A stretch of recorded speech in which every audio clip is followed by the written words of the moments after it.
Ils ont le titre de préfet, mais n'ont aucune affectation territoriale, on les appelle des préfets hors cadre sans aucune affectation.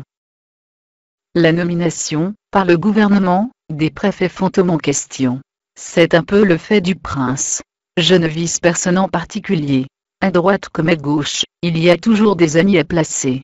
Sur un effectif de 255 préfets gérés par le ministère, seuls 127 est affectés à un poste territorial, et 75 auraient le statut de préfet hors cadre. Le statut de préfet est garanti à vie, salaire de 6 à 12 000 euros net par mois, retraite minimum de 4 000 euros. Le chiffre interpelle. Au 1er octobre 2015, selon les chiffres du ministère de l'Intérieur, 128 préfets sans affectation territoriale étaient recensés. Un chiffre qui est supérieur au nombre de préfets en poste dans une préfecture, ou sur une collectivité, dont les effectifs sont seulement 227. Il convient cependant de séparer, parmi ceux qui n'ont pas d'affectation territoriale, les préfets qui ont une mission effective de ceux où une certaine suspicion sur l'intérêt de leur fonction existe. Sur les 128 préfets sans poste territorial, certains sont détachés sur d'autres missions liées au ministère de l'Intérieur, ou peuvent même être affectés à d'autres ministères, comme celui de la Défense par exemple. Il y a ceux, environ un tiers, qui travaillent pour une autre structure ou établissement public, qui prendra en charge leur salaire, et qui coûteront donc rien en principe au compte de l'État.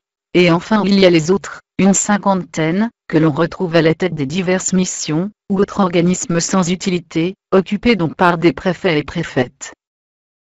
La minceur des missions d'une partie des préfets hors cadre, voire pour certains l'absence d'activité. Environ 70 préfets sont sans mission réelle. Selon les estimations, cela coûte en tout environ 26 millions d'euros par an pour les hauts fonctionnaires sans affection territoriale. Mais les autres ne peuvent pas tous rester à leur poste, car de nouveaux préfets nommés arrivent derrière.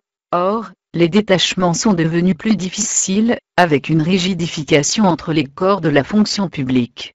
On se retrouve donc avec des hauts fonctionnaires mis de côté, qu'il faut bien affecter quelque part. Quand les préfets qui changent trop souvent de poste, finissent par coûter plus cher que ceux qui n'ont plus de mission réelle.